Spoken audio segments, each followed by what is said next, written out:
यह कहानी उत्तर प्रदेश के एक छोटे से कमलपुर नामक गांव की है। जनवरी का महीना था। रात के करीब 9 बज चुके थे। पूरा गांव कोहरे से ढका हुआ था।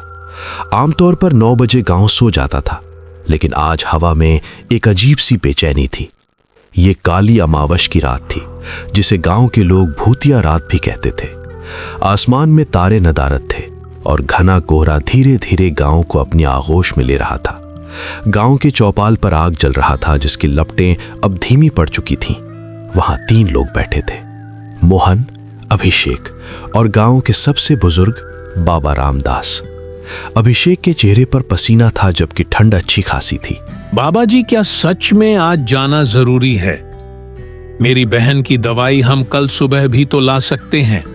दिमाग खराब है तेरा मोहन। वैद्य जी ने साफ कहा है, अगर सुबह सूरज निकलने से पहले रामपुर से वो जड़ी बूटी वाला काढ़ा नहीं आया तो तेरी बहन को दौरे पड़ने शुरू हो जाएंगे और तू यहाँ डर के मारे कांप रहा है। पर अभिषेक, आज काली अमावस की रात है। गांव के लोग कहते हैं कि आज की रात वो बरगद वाला कच्चा रास्ता इंसानों के लिए नहीं होता। वहां पैर उल्टे करने वाले साए घूमते हैं। बाबा रामदास, जो अब तक ठंड से गुड़गुड़ा रहे थे, अचानक रुक गए। उन्होंने अपनी बूढ़ी और गहरी आंखों से मोहन को देखा। बेटा अभिषेक, मोहन गलत नहीं कह रहा। जवानी का जोश अच्छा है, पर वो रास्ता आज अपनी जगह बदलता है। बाबा, आप भी, रास्ता कोई जानवर है जो जगह बदलेगा? वो तो बस मिट्टी और पत्थर है। हमारे पास लाठी है, टॉर्च है, हम 2 घंटे में जाकर वापस आ जाएंगे।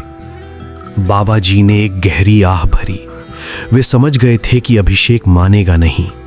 वो अपनी जगह से उठे और अपनी जेब से एक छोटी पोटली सी निकाली।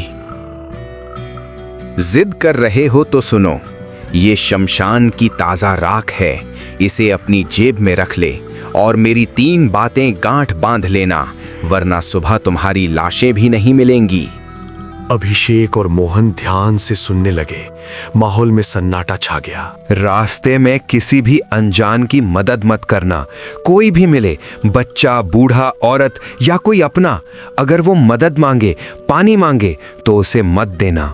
दया आज रात तुम्हारी कमजोरी बनेगी। तुम 2 जा रहे हो, 2 ही रहना। किसी तीसरे को अपने साथ जोड़ने की गलती मत करना। मुड़कर मत देखना, चाहे तुम्हारे नाम की पुकार आए, चाहे किसी के रोने की आवाज, बस नजर सामने रखना। अभिषेक ने राख की पोटली ले ली, हालांकि उसे इन बातों पर विश्वास नहीं था। ठीक है बाबा, हम ध्यान रखेंगे। चल मोहन, देर हो रही है।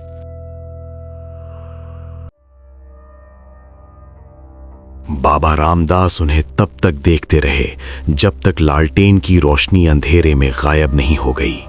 गांव पीछे छूटते ही काला वन शुरू हो गया। यहाँ पेड़ इतने घने थे कि दिन में भी धूप जमीन तक नहीं पहुंचती थी।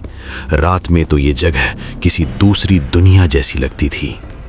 उनके जूतों के नीचे सूखे पत्तों की आवाज चर चर गूंज रही थी। जंगल इतना शांत था कि उन्हें अपनी खुद की सांसों की आवाज भी सुनाई दे रही थी। करीब आधे घंटे तक सब सामान्य रहा। अभिषेक तेज कदमों से चल रहा था और मोहन उसके पीछे पीछे लगभग दौड़ रहा था। अभिषेक भाई, थोड़ा धीरे चल। मुझे लग रहा है कोई हमें देख रहा है। फिर शुरू हो गया तू। यहाँ सिर्फ उल्लू और चमगादड़ हैं, वो देख रहे होंगे। तू बस मेरे कदमों की आवाज सुन और चलता रहे। तभी अचानक हवा का रुख बदला। एक ठंडी लहर उनके शरीर को चीरती हुई निकल गई और फिर एक आवाज आई, बचाओ मुझे, कोई मेरा हेल्प करो। ये आवाज किसी छोटी बच्ची की थी जो बहुत दर्द में लग रही थी। आवाज जंगल के दाहिनी तरफ से आई थी।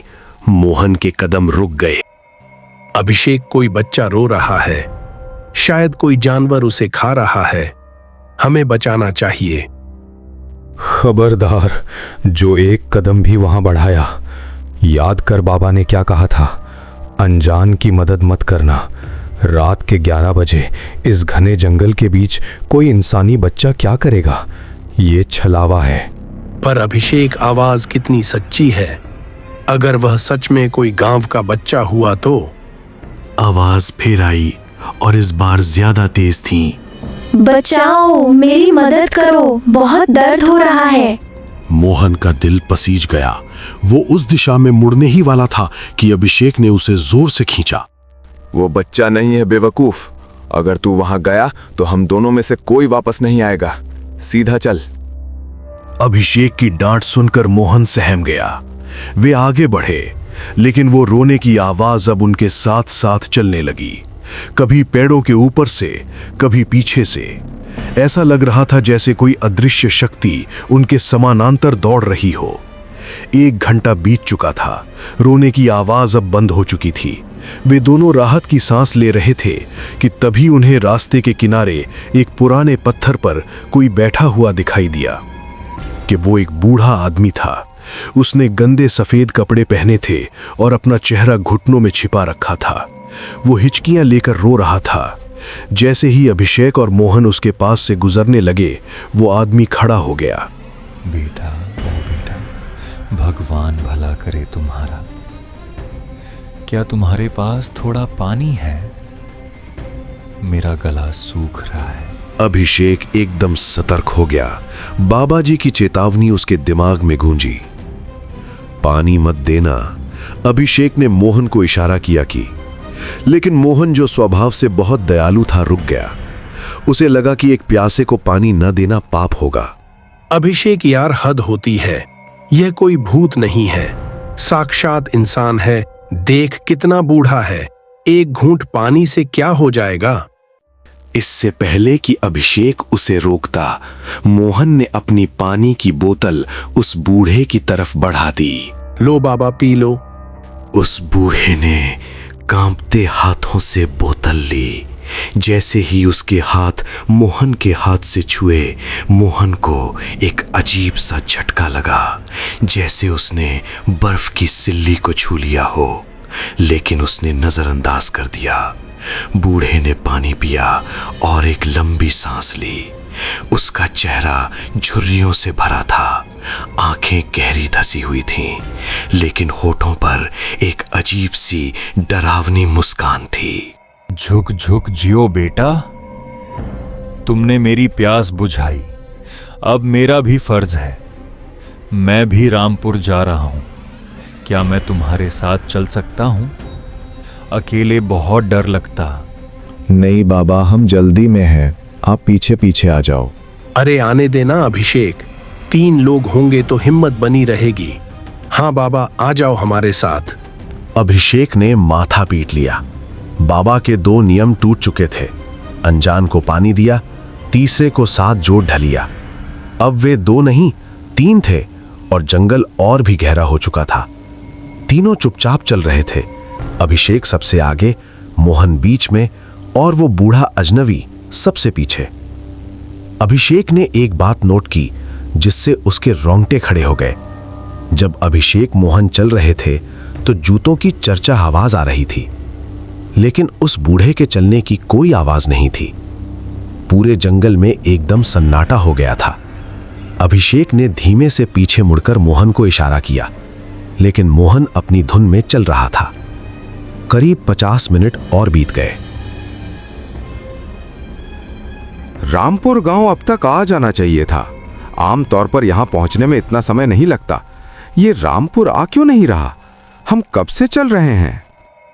तभी उनकी नजर रास्ते के किनारे खड़े एक विशाल सूखे पेड़ पर पड़ी। उस पेड़ की एक टहनी अजीब तरह से नीचे लटकी हुई थी, जैसे कोई फांसी का फंदा हो। मोहन, 1 मिनट। ये पेड़ हमने इसे अभी आधे घंटे पहले भी देखा था ना? वही टूटी हुई डाल, वही जड़ें। अभिषेक का दिल जोर से धड़कने लगा। ये वही जगह थी जहां से वे कुछ समय पहले गुजरे थे। गोल गोल घूम रहे हैं मोहन, हम आगे नहीं बढ़ रहे। रास्ता खत्म कैसे होगा जब मंजिल ही गायब हो गई हो? अभिषेक और मोहन ने झटके से पीछे मुड़कर उस बूढ़े को देखा। वो बूढ़ा अब एक छलावे का रूप ले चुका था। उसकी कमर जो पहले झुकी हुई थी अब एकदम तनी हुई थी।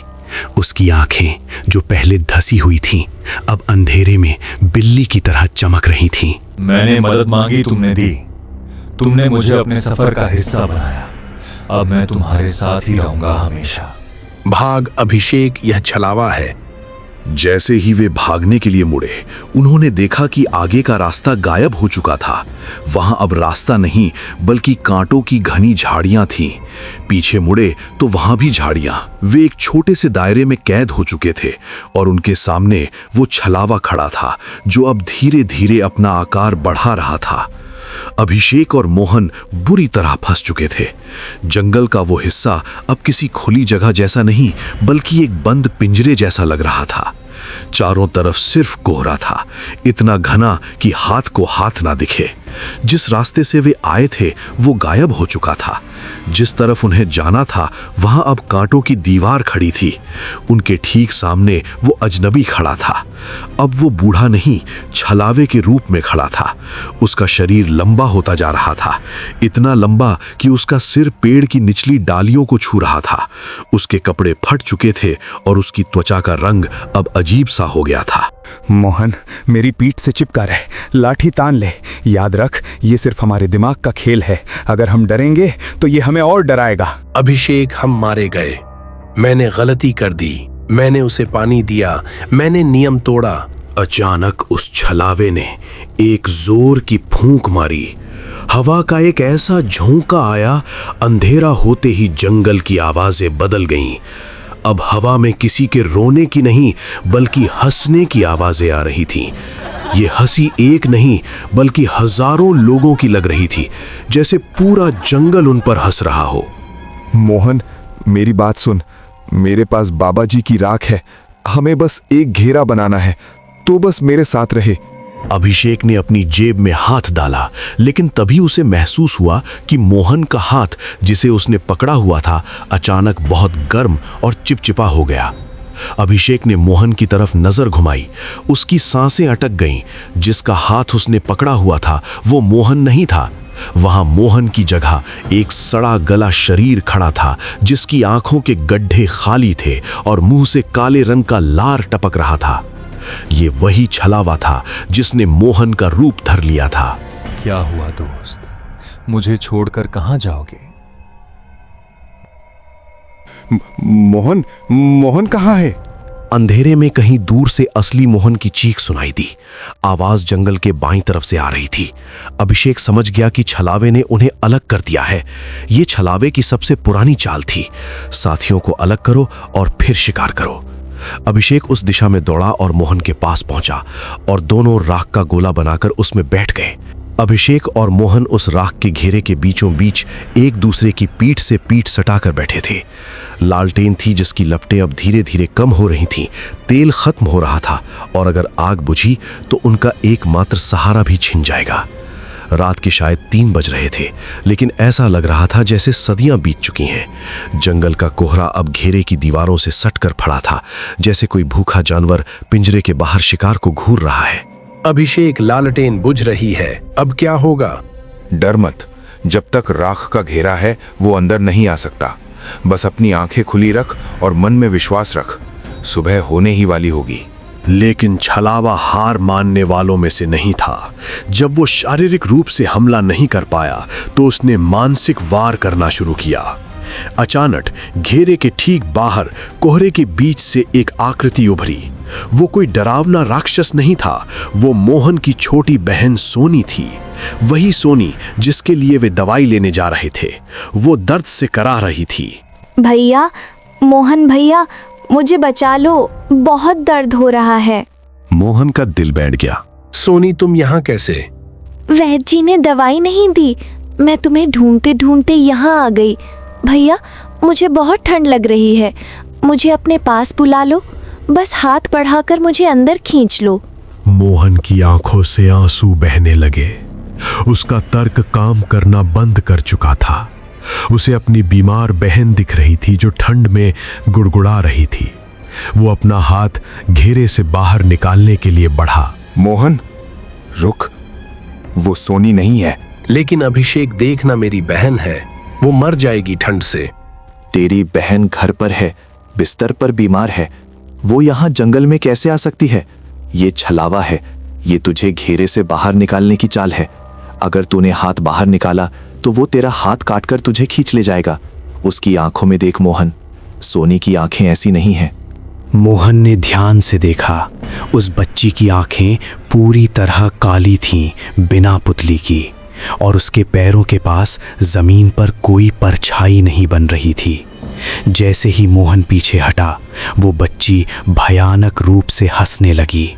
देखते ही देखते सोनी का रूप पिघलने लगा और वो वापस उसी काले धुएं में बदल गई। समय रेंग रहा था। लालटेन अब पूरी तरह बुझ चुकी थी। अब वहां सिर्फ अंगारों की हल्की सी लाल चमक बची थी। अंधेरा अब उन्हें निगलने को तैयार था। तभी जंगल में एक बदलाव आया। पक्षियों की चहचहाट शुरू नहीं हुई थी, लेकिन हवा का तापमान थोड़ा बदलने लगा था। ये ब्रह्म मुहूर्त सुबह के 4 बजे के आसपास का समय था। छलावा जानता था कि उसका समय खत्म हो रहा है। बुरी शक्तियों की ताकत अभिषेक की पहली किरण के साथ खत्म हो जाती है। उसने अपना आखिरी और सबसे खतरनाक दांत खेरा।